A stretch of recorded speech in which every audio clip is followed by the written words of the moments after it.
Na nimesema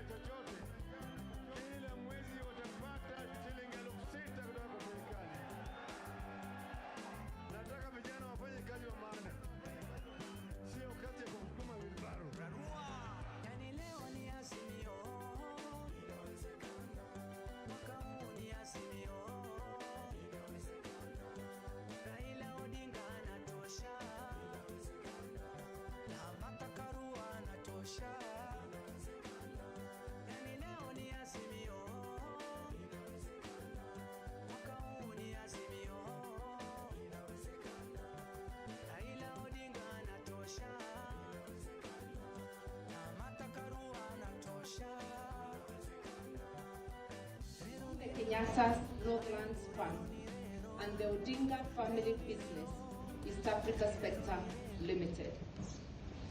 We call out high-ranking government officials, starting with the principal assistant of Ruto, one Rigathi Gachagua, Kimani Ichung'wah, the National Assembly Majority Leader, and others who issued threats of yesterday's attacks, which were actualized in violent operations with the apparent connivance of the police.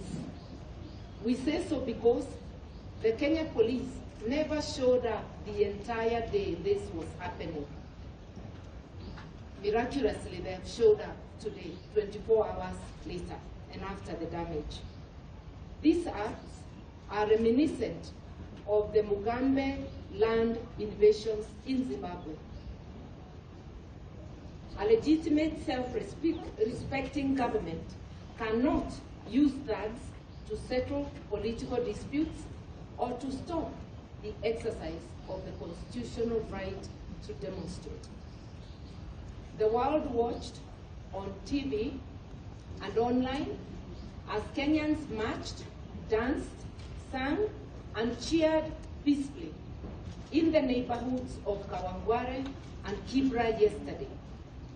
Our peaceful protest was met with acts of chaos designed by the government as we left Kibra.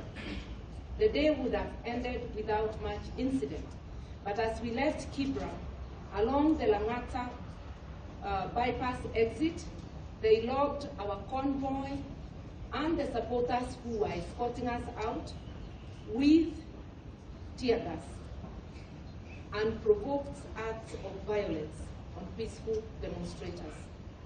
This brutality did not end there, as police and government hired goons further invaded the peaceful Kibra neighborhood under the cover of darkness, tormenting residents with crude weapons, bullets, and like a repeat history, they torched and burned the PCEA Church and the Karanja Mosque in Kibra.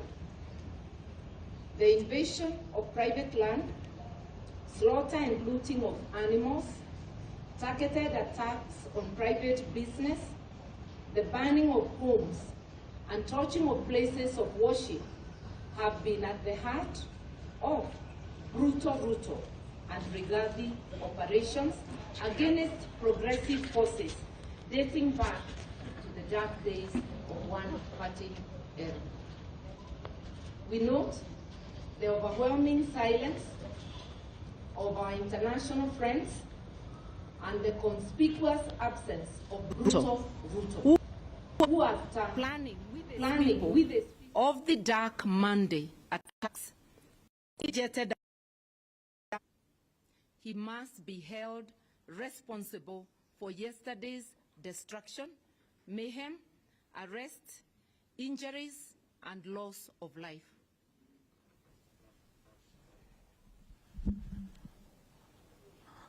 Thank you very much, Martha. Martin Luther King Jr. once said that in the end, we will remember not the words of our enemies, but the loud silence of our friends. As Mother has said, we hear the loud silence of our international friends, even in the midst of this mayhem that we saw yesterday and brutal police brutality that we have witnessed. I would like now to invite our leader to now make the main statement.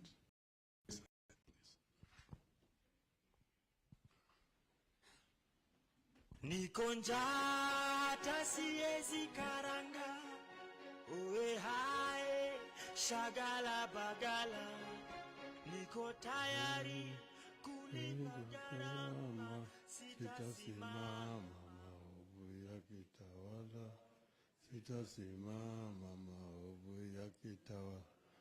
Hello, asanteni sana, you may be seated. Honorable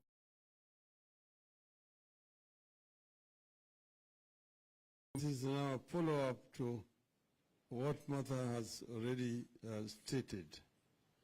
Ruto's hands are all over this violence. When Azimio La Umoja called for protests in line with Article 37 of our Constitution, we never envisaged that in desperation, the state will respond by hiring goons and mercenaries to rain terror on peaceful and innocent Kenyans.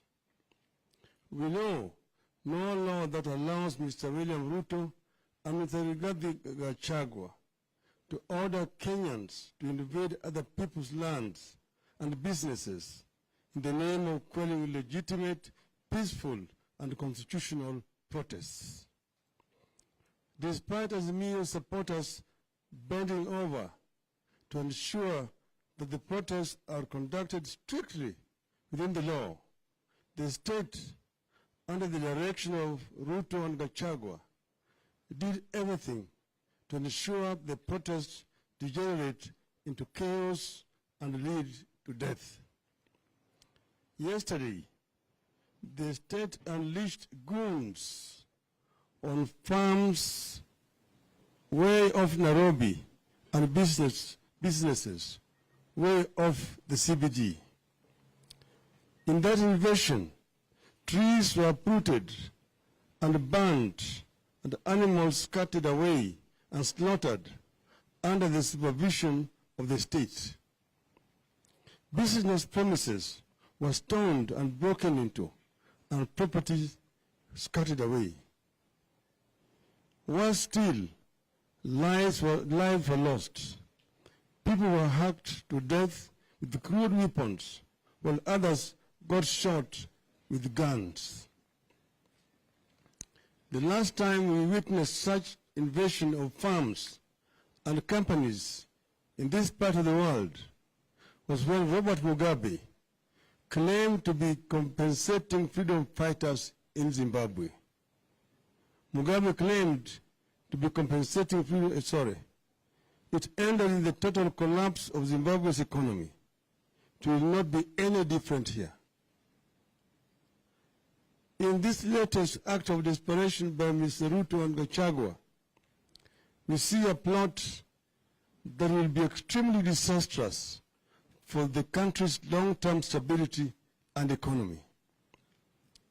We see the little hope for Kenya's large-scale farming. We are tearing the heart out of our commercial agriculture.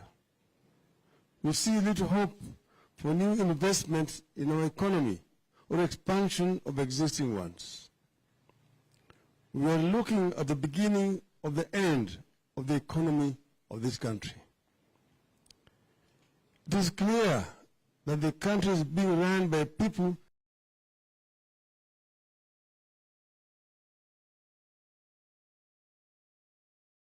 the hands of men who are goons at heart, who are pretending to be leaders and statesmen.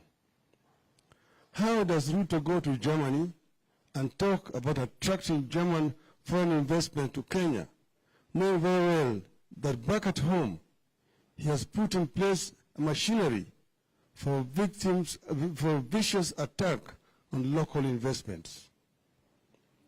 In the age of climate change, how does Ruto sanction the setting of trees on fire and still hope to convince us that he is committed to mitigating climate change and ensuring green growth?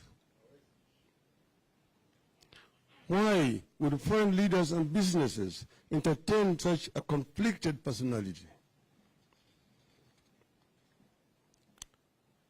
Let there be no confusion here. Violence has been Ruto's stock in trade against Kenyans whenever Kenyans have sought to change their lot, and what happened yesterday is not any different.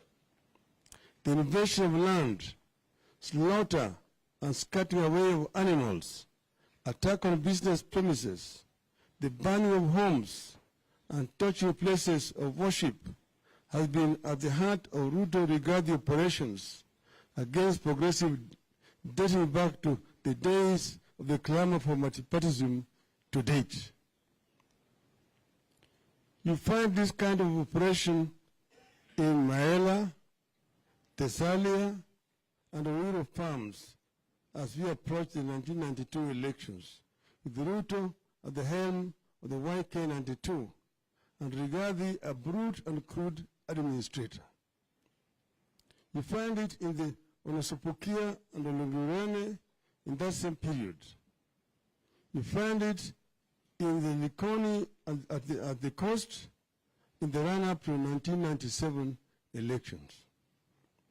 You find it in the Kiambaa, in the Rift Valley, in the 2007-2008 violence. You find it in the Adrian Muteshi's land in the North Rift in the same period. Violence, mayhem, invasion of farms, touching of homes, and burning of houses of worship are synonymous with Mr. Ruto. Yesterday, this Ruto-regarded operation resurfaced in Northlands, in Kisumu, Kibra, Mathare, and industrial area, among other places. This attack of journalists, local and foreign, has been a signature Ruto of operation all his entire life in politics.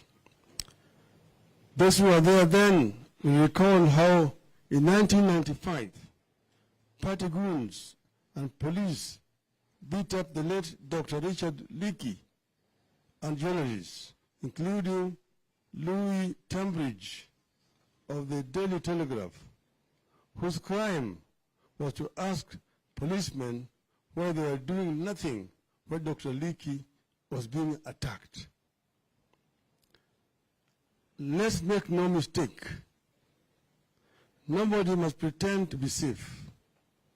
Anyone with any property in any part of the country has every reason to fear.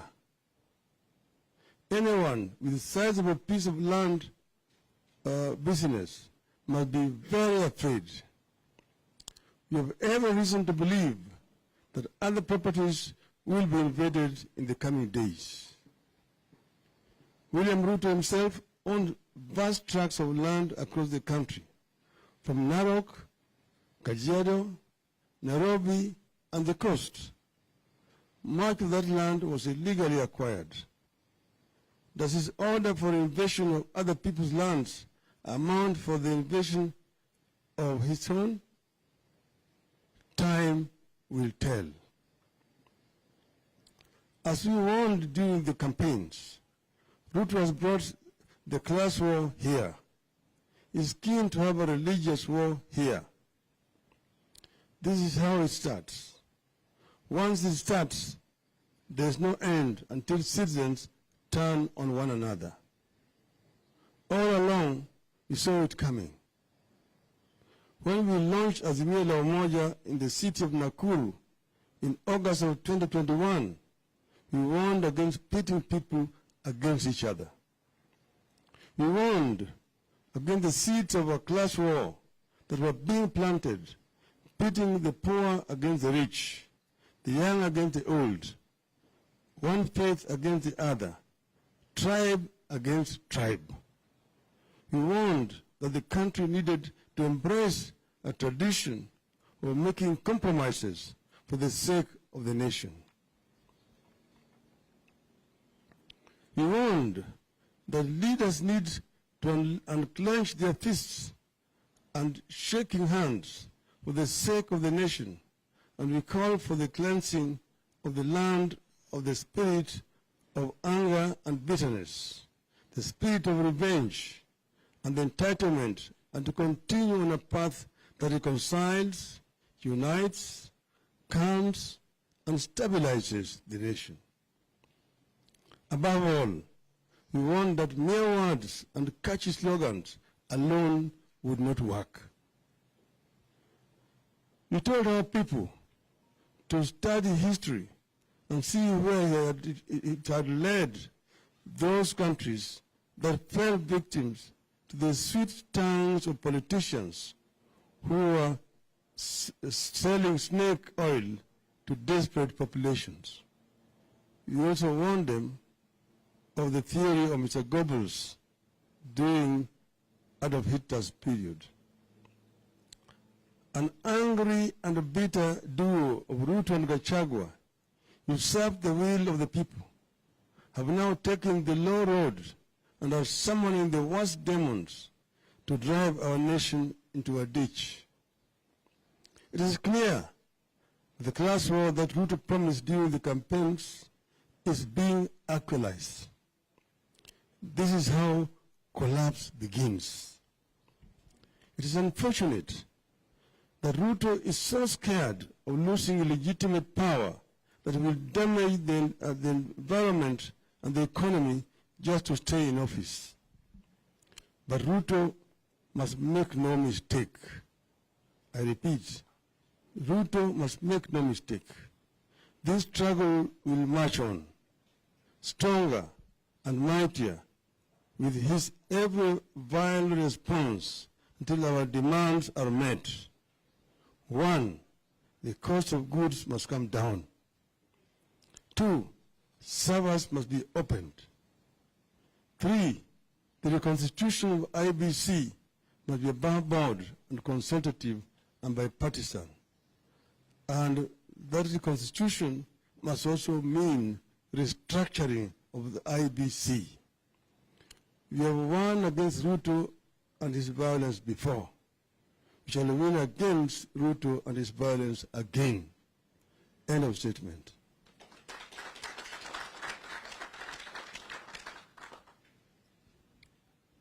Tumesema kwa Kiswahili, kwa mukhtasari.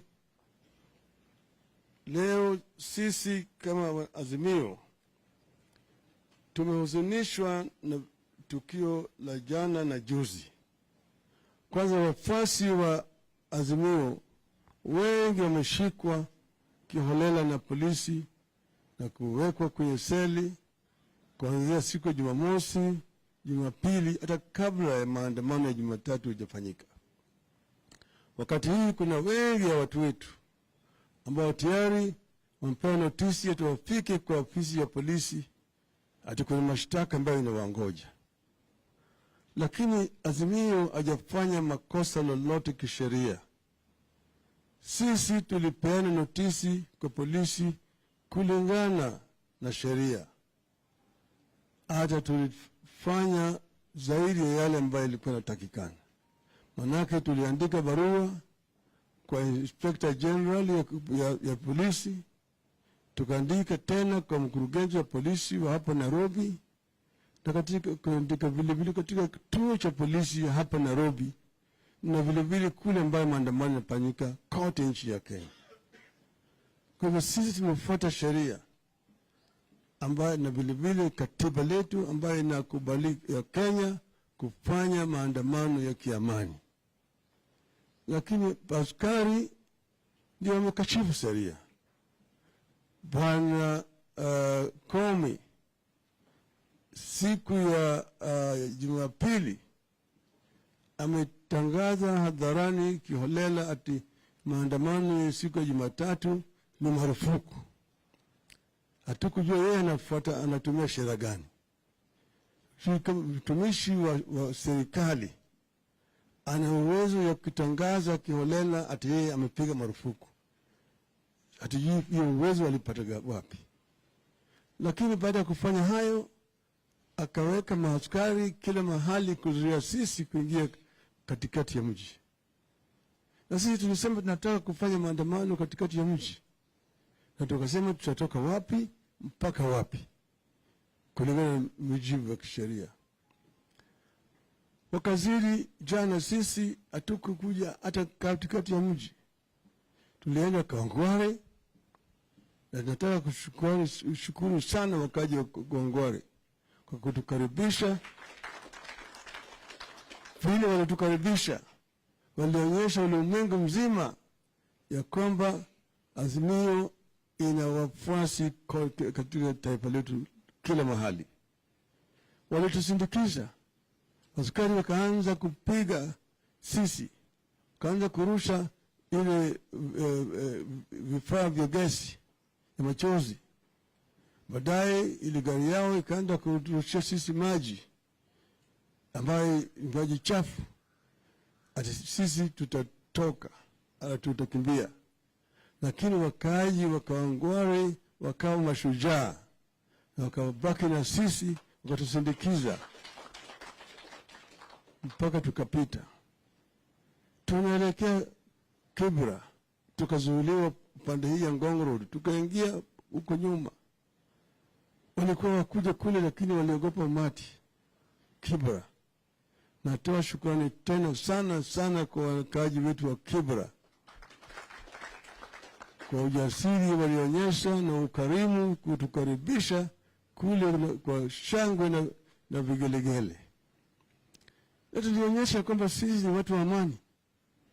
Hatukutusi mtu yoyote, hatukulani mtu yoyote. Sisi tuliongea na wafuasi wetu, tukaonyesha kwamba tunaweza kufanya maandamano ya amani.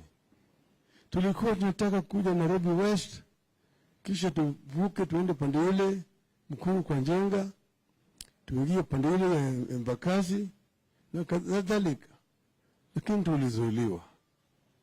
Lakini mambo bado haya, bado tutaendelea. Kitu kingine ambayo ilifanyika ni majambazi kutolewa, wengine Kayole, wengine Nyeri, na kuletwa kuvamia shamba la Rais mstaafu Bwana Uhuru Kenyatta, jamii ya Kenyatta. Wanakuja wanadai ati hiyo shamba ni yao. Walikuwa wanasindikizwa na askari. Wanaweka askari wenyewe walikuwa wamejitoka, wamekwenda wajivisha nguo za kiraia, wanasindikiza wale majangili wakivamia shamba ya Bwana Kenyatta. Wakaanza kukatakata miti, kisha baadaye wakateketea moto katika hiyo shamba. Uharibifu mkubwa ulikafanyika hapo. Na Bwana Gachagua na Bwana Kimani Ichung'wah na Bwana Ndindi Nyoro tayari walikuwa wametangaza mapema na watafanya hivyo. Ati wao ni watoto wa Maumau. Watoto wa Maumau watakwenda kunyakua mashamba. Sijui sheria iko wapi ambayo inaruhusu hata wewe ni mtoto au mjukuu au mtukuu wa Maumau wewe kwenda kuvamia shamba ya mtu yote vile unavyotaka. Sheria inalinda mali ya kila Mkenya. Tusipofuata sheria hatutakuwa na taifa katika taifa letu. Sasa Inspector General ya polisi anatoa matusi kusema kwamba hawakujua, hawakujulishwa ati yale yatafanyika. Isitoshe, kutoka pale wakatuma wale wengine mpaka kampuni huko industrial area East Africa Spectra Limited. Atakwenda sasa kwenda kuadhibu Raila, piga kule kwake. Wale watu hawana magas, nyungu za gas, waende wajisaidie huko. Wakatupa mawe, wakavunja vioo kule, wakafanya madhara kubwa huko. lakini Raila alikuwa hayuko huko. Hayo yote inafanyika kwa sababu ya amri ambayo ilitolewa na Bwana Gachagua na wale watu yake na vibaraka vyake, na mimi najua na ushauri na Bwana Ruto. Lakini hata wafanye haya yote, sisi tunasema tutaendelea mbele. Wale vijana wengine ambao walienda wakachukua pesa kwa Bwana Gachagua, walienda Kibra, na kuli wanataka kuleta vita ya ukabila na vita ya kidini. Wakaenda pale, wakajaribu kuchoma msikiti, baadaye wakaenda wakachoma kanisa. Hiyo msikiti ilikuwa ichomwe, ilete vita baina ya Wanubi na Wakristo upande hili lingine na Wajaluo. Lakini ile kanisa ambayo walichoma, ambayo ni PCEA, ni kuleta vita baina ya Wajaluo na Wakikuyu. Kwa vile ambao wanataka ni kuleta vita ya wenyewe kwa wenyewe, ili watu wetu waanze kupigana. Na wale vijana walikuwa wametumwa na hiyo kikundi hiyo ya Bwana Gachagua. Juzi mimi nilitoa habari, tulijua tayari ati mpango ilikuwa imepangwa katika boma ya Bwana Gachagua, ati kutakuwa na ambulance ambayo itakuwa hajabeba wagonjwa au vifaa ya kutibu watu, lakini imebeba maaskari. Apari wakuwa ni majambazi, wamejivisha na nguo za askari kuja kufanya mahadhara. Na nyinyi mliona kwenye runinga maaskari wakitoka kwenye ambulance. Tunajua hata manyumba pale, yale nyama yote yalikuwa napangwa. Ngine ni nyumba waziri ambaye amestaafu, na mwingine ni waziri ambaye yuko kwa serikali wakati huu. Kwa hivyo sisi tunasema kama Wanaazimio, tutazidi kufuata sheria, tutazidi kudumisha amani, lakini vile vile tunataka wale ambao wanajaribu kutuchochea wakome. Manake sisi hatutasimama mpaka tupate haki yetu. Vile vile tunataka kukashifu marafiki wetu wa Kenya wa kigeni. Nchi za kigeni wamekaa kimya. Wengi wao wako kwenye kitanda na Bwana Ruto na Bwana Gachagua, hawezi kuongea. Wanachimama hata wakinaona maovu yakifanyika katika taifa letu. Ni aibu kubwa sana. Tunapenda warafiki wetu wa nje, warafiki wa Kenya, wachukue msimamo katika mambo haya. Sisi tunasema dai letu ni vitu vitatu. Kwanza, tumesema tunataka gharama ya maisha yapunguzwe, irudi chini kwa wananchi wa Kenya. Pili, tumesema kwa sababu ya maneno ambayo yametokea baada ya uamuzi ya mahakama kuu juu ya uchaguzi wa urais ya mwaka jana, nataka nyungu ili ya kuhifadhi matokeo ya uchaguzi, yani sava kwa kimombo, yafunguliwe ili tufanye ukaguzi na watu wastani. Mwisho, ile tume ya uchaguzi ambayo ilisimamia uchaguzi, watatu walistaafu, Chebukati na wenzake. Wale wanne ambao wamefutwa kazi na Bwana Ruto, tunataka warejeshe kwa kazi yao.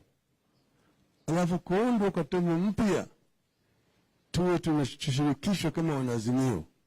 Vilevile sisi tunataka kuona kama tume ya uchaguzi imebadilishwa. Mara hii hatutaki tu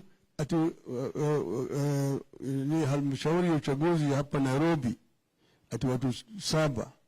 Tunataka kila county iwe na timu yake ya uchaguzi, ili sisiwe ya kwamba mambo inafanya hapa Nairobi na nyingine inatoka huko pembeni na inabadilishwa kabla haijatangazwa.